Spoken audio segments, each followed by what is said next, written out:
Assalamualaikum warahmatullahi wabarakatuh. Halo teman-teman semuanya. Perkenalkan, kami dari kelompok 21 dengan saya Safira dengan akhiran NIM 233 dan saya Angguna Octaviana dengan NIM akhir 099. Kali ini kami akan mempresentasikan hasil review jurnal dengan judul The Impact of Industry 5.0 on Supply Chain Performance. Oke, kita masuk ke bagian pendahuluan. Jadi, Industri 5.0 bukan sekedar kelanjutan dari Industri 4.0. Kalau 4.0 itu lebih fokus pada otomasi saja, sedangkan kalau 5.0 selangkah lebih jauh dari 4.0, yaitu menempatkan manusia di pusat sistem dengan teknologi sebagai pendukungnya. Kemudian, tujuannya adalah menciptakan rantai pasok yang lebih tangguh, berkelanjutan, dan berpusat pada manusia. Menurut Nazarin et al., integrasi AI dan IoT dan robotika di era ini menghasilkan sistem yang sangat saling terhubung, sehingga gangguan di satu titik bisa berdampak berantai ke seluruh rantai pasokan. Kita lanjut bagian case study. Penelitian ini melibatkan 105 manajer dan praktisi ST dari berbagai industri dan negara. Dianalisis menggunakan metode PLSM. Hasilnya menarik teman-teman. Jadi, Industri 5.0 terbukti paling kuat mendorong visibilitas rantai pasok.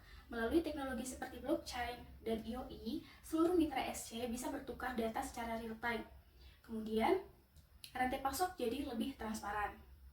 Dan ketika visibilitas meningkat, efisiensi dan responsivitas ikut naik, perusahaan bisa lebih cepat mendeteksi pemborosan dan merespon perubahan permintaan. Yang lebih penting lagi, 5.0 ini juga terbukti berpengaruh langsung terhadap kinerja SC, bukan hanya lewat 3 dimensi tadi, tapi juga mendorong inovasi produk dan layanan secara keseluruhan.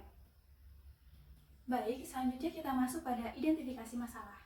Meski dampak positif implementasi 5.0 bukan tanpa tantangan, ada beberapa masalah utama yang teridentifikasi. Pertama, banyak manajer belum benar-benar memahami manfaat nyata 5.0, padahal biaya implementasinya besar. Kedua, tanpa visibilitas real-time, gangguan sulit dideteksi lebih awal.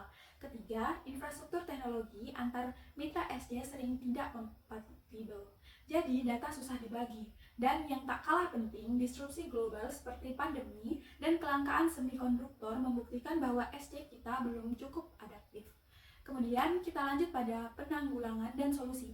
Untuk mengatasinya, kelompok kami merekomendasikan pendekatan bertahap, mulai dari digitalisasi proses inti dulu, kemudian bangun platform berbagi data berbasis blockchain untuk meningkatkan visibilitas end-to-end dengan menggunakan cobots untuk pekerjaan repetitif, dan pastikan SDM di resking sejak awal agar tidak ada yang tertinggal.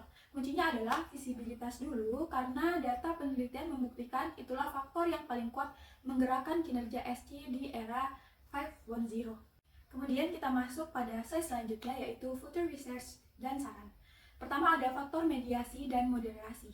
Penelitian lanjutan perlu mengintegrasikan variabel moderasi seperti ukuran organisasi, budaya perusahaan, dan kapasitas manajerial dalam model dampak 5.0 terhadap SCP. Yang kedua, ada teknologi 3D printing dan human machine. Investigasi peran 3D printing dan sistem kolaborasi manusia-mesin yang lebih canggih. Dan yang ketiga, AI dan data mining lanjutan. Menggunakan machine learning dan deep learning untuk menganalisis SCP yang lebih kompleks dan prediktif. Kemudian yang keempat, realisasi dan dimensi keberlanjutan. Eksplorasi lebih dalam tentang bagaimana 5.0 membangun realisasi SC dan kontribusinya dalam sustainability sosial, ekonomi, dan lingkungan secara komprehensif. Yang kelima yaitu pendekatan mixed method dan industri spesifik.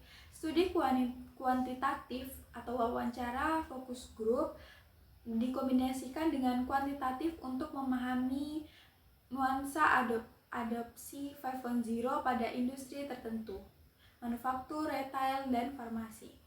Jadi berdasarkan hasil diskusi yang telah kita lakukan, terdapat dua pendapat menurut saya pribadi. Berdasarkan jurnal yang saya review tersebut, saran perbaikannya yaitu perusahaan seharusnya menyeimbangkan adopsi teknologi industri 5.0 dengan dukungan kesehatan mental karyawan guna mencegah teknostres. Kemudian memperketat standar keamanan cyber antar mitra rantai pasok, serta menyediakan solusi digital yang lebih terjangkau dan ramah lingkungan bagi UMKM. Kemudian menurut saya yaitu penelitian ini masih memiliki beberapa kekurangan.